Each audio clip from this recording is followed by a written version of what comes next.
What's up, Paul? What it is, fam? You living good? Living healthy. Washed a lot of hands. A lot of the places opened up today at 25%. I'm contemplating going out. I'll likely stay in, Paul, so we can cover. I need to make it at least to June 8th. You feel me? Man, I'm telling you what, that big announcement, and then also the guidelines being dropped by the UIL today was pretty interesting. So we all know June 8th, the schools can start getting, student athletes back in the mix for organized activities for athletes and the band. The music band players also are going to have their guidelines set out. But I don't know if you had a chance to look through some of the risk mitigation that they've kind of had. Tell me. And man, well, I kind of just went down and broke down a little bit of what they had. And so they pretty much put out a risk mitigation for outdoors activities and indoor activities.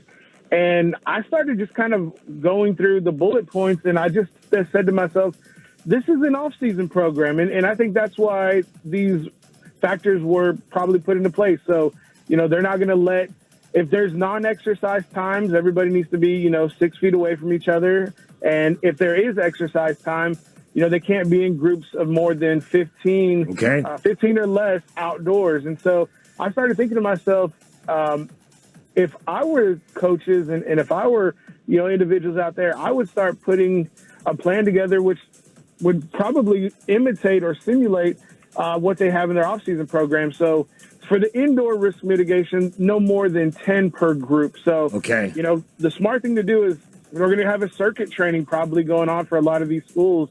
And during the off-season, I think that's what the regimen is pretty much based on, is like we're going to do circuit training. And, depending how this rolls, probably Monday through Friday, and let the young men, get 2 days to rest and recover. And if you don't know, and I kind of just did a little bit of research, we need to get these young men into shape, and a lot of the elite athletes are in shape. But for 20 days to 25 days is really what we need. And you start looking at the calendar, June 8th, and you count 20 business days, Monday through Friday, that lands us on the Friday, July 3rd, the day before July 4th. And, I wouldn't be surprised if we see people getting in shape from the 8th to July 3rd, and then July 3rd moving forward, that following Monday, we start getting sport specific. We start getting, position specific. And it may even look, for some listeners out there, if you go to a football game prior to the game starting, when they're warming up, you may start seeing a lot of those drills after July or in the middle of July, when people start getting back, on par with their conditioning. Yeah. So basically, the short breakdown is, if you go to a school like San Marcos or Lake Travis, you got that luxurious indoor facility, Del Valley, 10 per group. If you're like in Westlake, other schools, majority of schools, you're outside Crockett, down Slaughter Lane, South Austin, 15 max per group, correct? That is right. All right. Okay. But Paul, let's talk ATX recruiting, recon athlete, all on it. What's the latest? Man, big kickoff. Culver Stockton College, man, they came in and started getting kids left and right. Speaking of Del Valley, they offered Anthony Mosquito, but it really got kicked off with Lake Travis's defensive end, Lucas Rudich. And he got that big offer from them.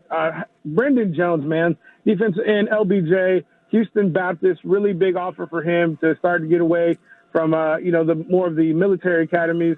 But Lake Travis offensive lineman back in the mix, Nico Brown, picking up another offer this week from Wingate University. Just want to highlight and just want to shout out that man in Lampasas, Texas, Ace Whitehead, getting an offer from, UT Permian Basin. And just we'll stick with the quarterbacks. Seth Ford. I've been waiting for this young man to get an offer. UT Permian Basin. Round Rock Dragons quarterback, for those who don't know Seth Ford.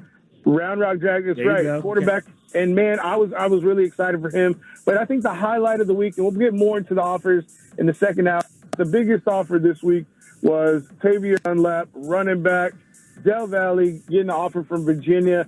And then I think also another highlight was Andrew Makuba, the safety for the LBJ Jaguars, dropped his top 12.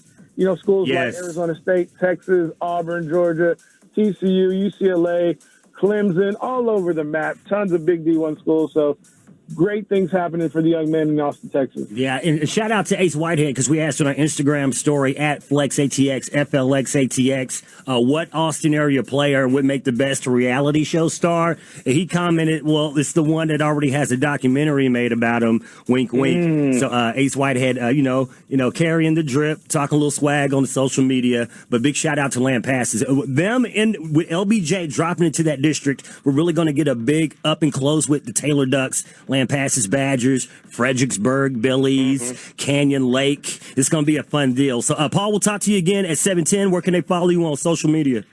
Well, you can get us at Instagram, Facebook, YouTube, at Recon Athlete across all socials. Appreciate it, Snoop. All right, talk to you at 8:05, Paul. Quarantine. Flex ATX Radio, Snupe Daniel, Vaquero Hotline right now. One of the hottest quarterbacks